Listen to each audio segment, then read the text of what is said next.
My twins' college fund was excessive, according to my uncle, the same man whose three kids I quietly put through school. You're spoiling them, he said.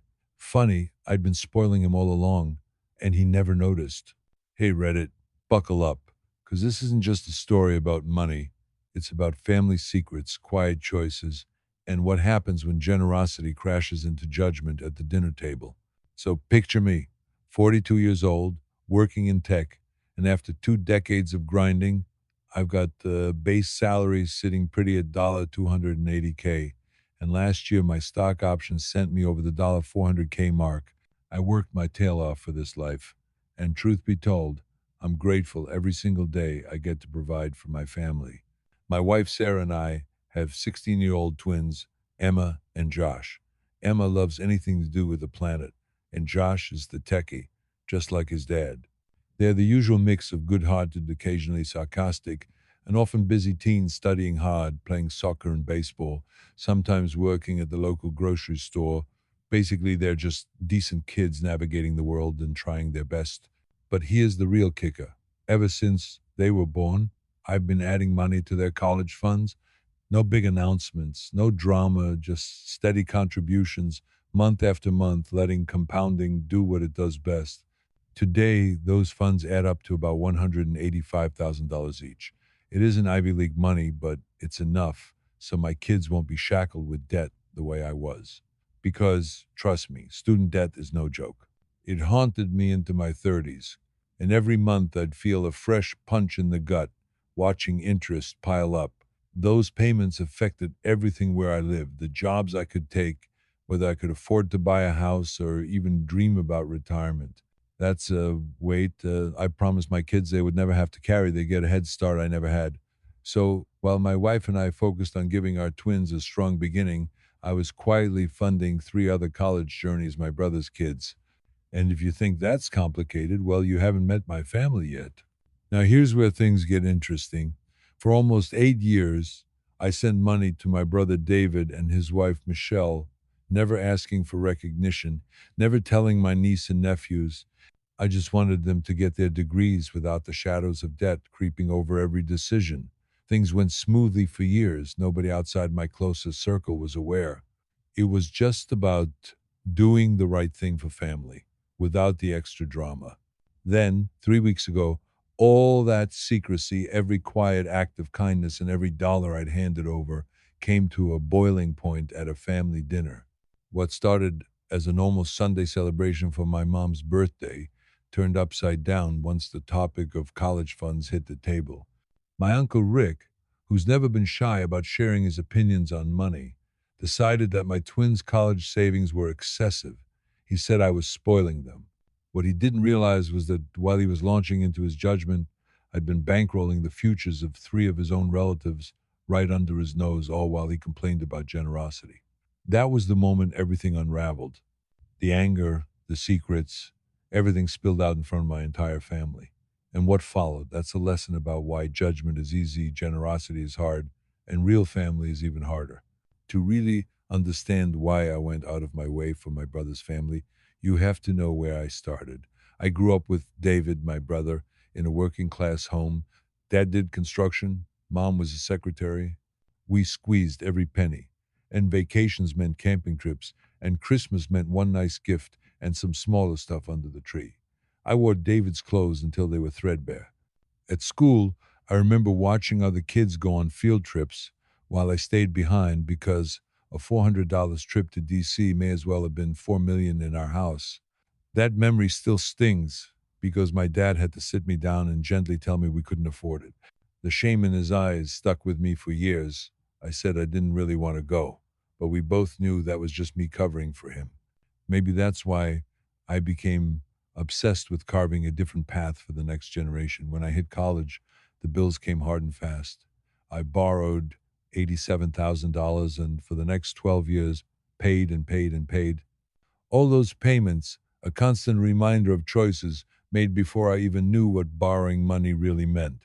Every month I watched the interest pile on. I lived in a tiny apartment and shared ramen meals with friends. My college roommate's parents paid everything for him. He bought a condo out of school while I scraped by. That loan wasn't just a number, it was the reason I couldn't take a risk at a startup or buy my first home until I was 32.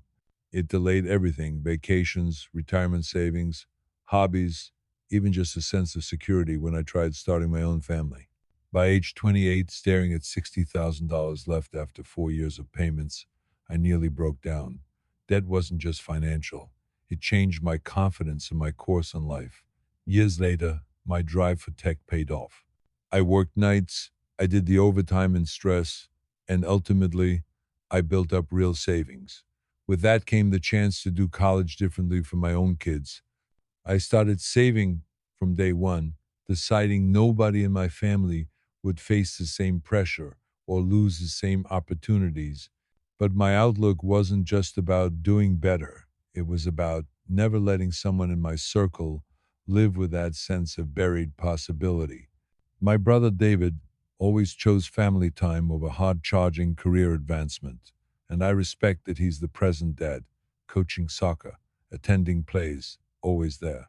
Our paths split, but our bond stayed. That difference meant that when David's kids reached college age, money was much tighter in his household. 8 years ago, when Tyler, his oldest, got accepted to State University, David called me nearly in tears. He couldn't bear the thought of Tyler graduating with crushing loans. I remembered my own struggle at that moment, how a loan had chained me to jobs and apartments I never wanted. So I offered to help. Tuition, room and board, no recognition. I funded Tyler's college, keeping things totally under wraps. Every quarter, I sent money to a 529 plan so David could pay the school directly, and Tyler never knew the true source of those funds. Watching Tyler walk across that graduation stage, knowing he was debt free, was one of the best feelings I've ever had. It didn't stop there. When Madison was ready for college, I stepped up again. Madison wanted to teach, which in our state means starting out at $40K a year. With heavy student loans, she'd never be able to start her life fully. My wife Sarah even suggested that we help before David asked. She understood my passion for sparing the next generation from debt. Blake was next. He's smart and aiming for physical therapy, a field with expensive graduate schooling ahead. Same deal as his siblings. I quietly funded his undergraduate education, making sure debt wouldn't stand between Blake and his dreams. In total, it's nearly $225,000 and counting, not only changing three futures, but changing how I see my own past. These investments cost me bonuses, vacations, sometimes even new cars, but the payoff was watching my niece and nephews build their future untangled by debt, seeing their lives open up in ways mine couldn't, all because I chose differently. It made every penny worth it. And I did all that, never asking for thanks, never seeking credit, just keeping the promise I made as a broke kid in a kitchen decades ago. To really get the heart of how all this unfolded, you ought to know my relationship with my older brother David. Growing up, we were classic opposites. He was the outgoing athlete, always on sports teams, and I was the quiet kid with a stack of computer magazines under my arm. He looked out for me, made sure I didn't get bullied, and I helped him scrape by in algebra just enough to stick with football. We shared bunk beds, shared our only TV, and shared the feeling of being tight on cash, which made our bond even stronger. Our parents did their best, but with those jobs and three kids, there was never much left over. We rotated whose sneakers were new and split fast food meals when we got lucky. David and I learned early that there are two ways to respond to having less: let it beat you down or use it to drive you. For me, ambition kicked in. I wanted to prove a poor, nerdy kid could make something of himself, even if it meant losing sleep over coding projects and sacrificing weekends. For David, that background gave him a hunger to be present with his family, to give his kids what we missed out on emotionally, even if he couldn't always match me financially. That's where our paths split. David married his high school sweetheart, Michelle, and had three kids in rapid succession: Tyler, Madison, and Blake. Both he and Michelle worked, but neither job ever handed them any kind of windfall. They hustled, sure, but the focus was always on home. David would coach soccer, help with homework, fix bikes, show up for every school play. I respected that even if my own time went more to climbing the corporate ladder. There were nights when I'd call him from some late office shift and he'd be on his way to a parent teacher conference. What stuck with me is how David never once complained about having less. He just accepted it as part of the deal for being the dad he wanted to be. I look back sometimes and wonder if I could have found the balance he did. My twins have always had the latest laptops, but I've missed dance recitals and birthdays because of week-long work trips. Our choices were shaped by the same hard childhood, but our responses split. His became presence, mine became provision. When David confided in me about college costs and feeling like he failed Tyler, it was hard to watch such a strong guy nearly break down. I still remember his shaky voice admitting there was nothing left in the family budget. That vulnerability cemented my decision to help. This wasn't just about numbers, it was about living our values, providing what we could in the ways life led us. David's dignity meant not wanting help, not wanting anyone to know his house, his family, his responsibility. When I stepped in to quietly bankroll his kids, part of me hoped it would patch a generational wound. Maybe Tyler, Madison, and Blake would never have to look their own kids in the eye someday and say, sorry, we just can't afford it. David's pride and my drive both came from that place. That's real family. Meeting needs the way you know best, filling the holes left behind by what life couldn't give you.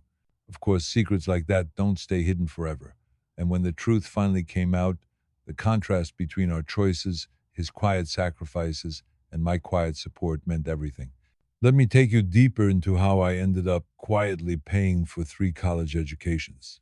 It started with Tyler, David's oldest, who'd just been accepted into state university. David called one night, voice rough and exhausted, wrestling with feeling like he'd failed his kid. Tuition bills, room, board, those numbers would bury Tyler before he even started adult life. All David could offer was a few thousand in loans and a lot of hope. Hearing him struggle was like looking straight at my own past. So I made a decision right then. I told David I'd cover the $15,000 per year for Tyler's education as an anonymous gift. No one else would ever know. Tyler would think his parents scraped by, maybe refinanced the house, found scholarships. Every quarter, I'd transfer $3,750 to a 529 plan David managed, and he'd pay the bills. Tyler just focused on school, never knowing how it all got handled. Watching him graduate, landing internships, joining a fraternity, and stepping into his first marketing job with zero debt was indescribable. That satisfaction, the feeling that I'd changed the direction of someone's whole life, was worth more than any car or luxury vacation I could have bought. 2 years later, Madison was heading to college for a teaching degree. Once again, David felt awkward about accepting help after what I'd already done for Tyler. Madison is passionate about teaching. Her dream job would net about $40,000 starting out, but with tens of thousands in student loans, she'd never have breathing room to follow that calling. My wife Sarah suggested helping before David ever asked. She saw how important it was to give these kids a fair shot. I stepped in. Same deal, quiet payments. No credit, just the promise that Madison could start her career free from debt.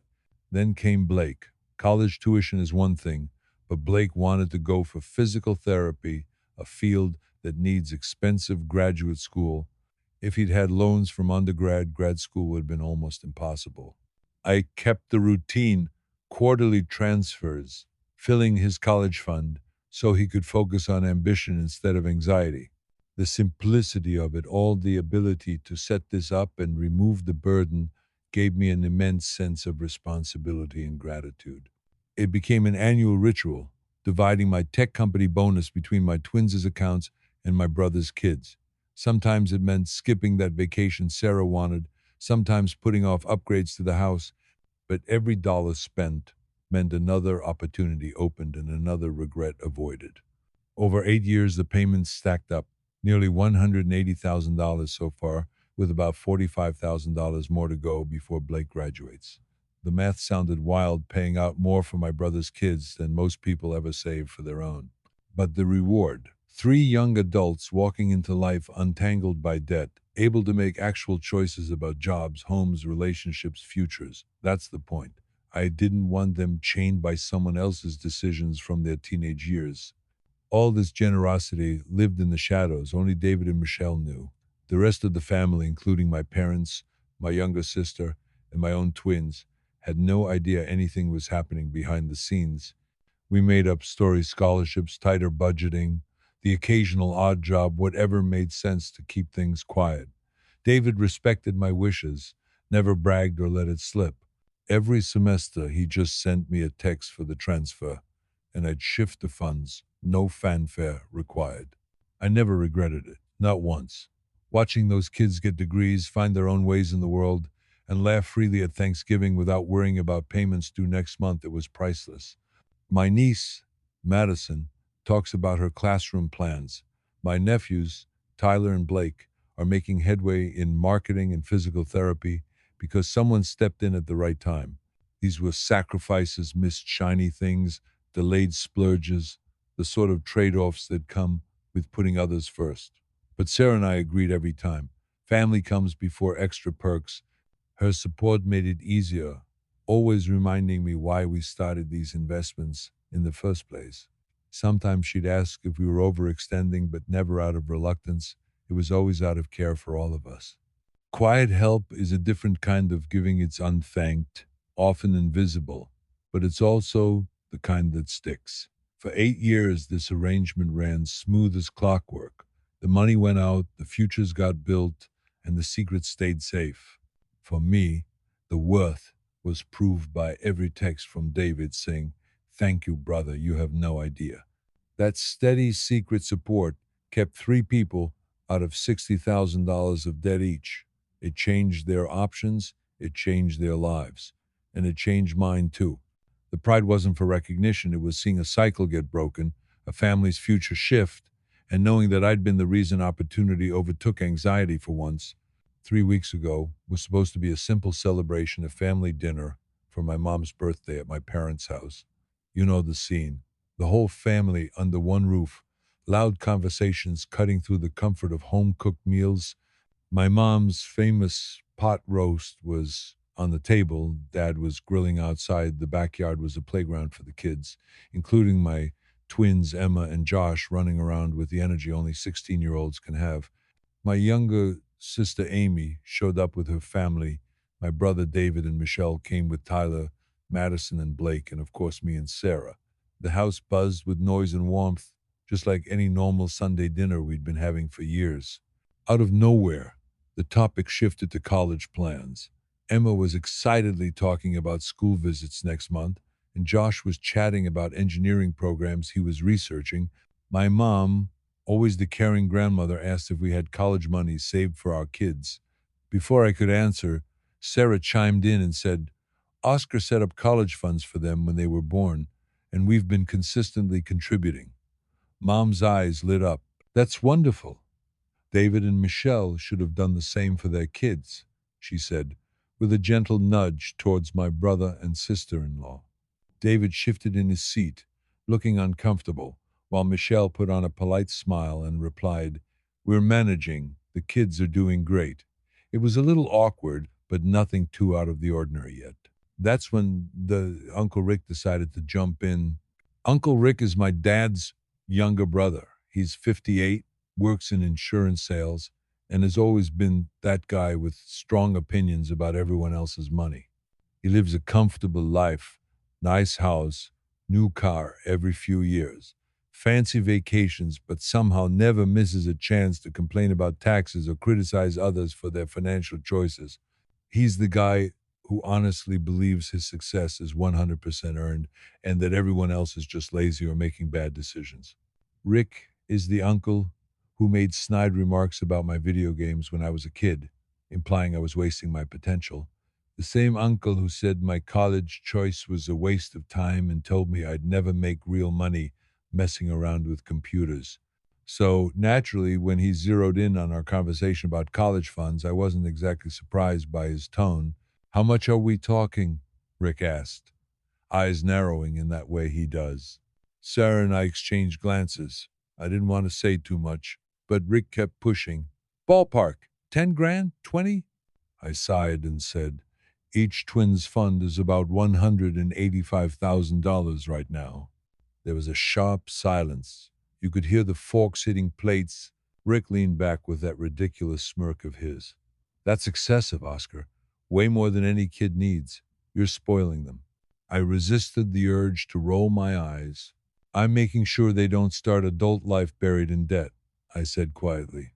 There's a difference between spoiling and providing. He laughed like I was joking.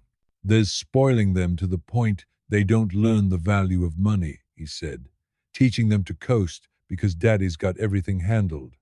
Emma looked mortified, and Josh just stared at his plate like he wanted to disappear right through the table.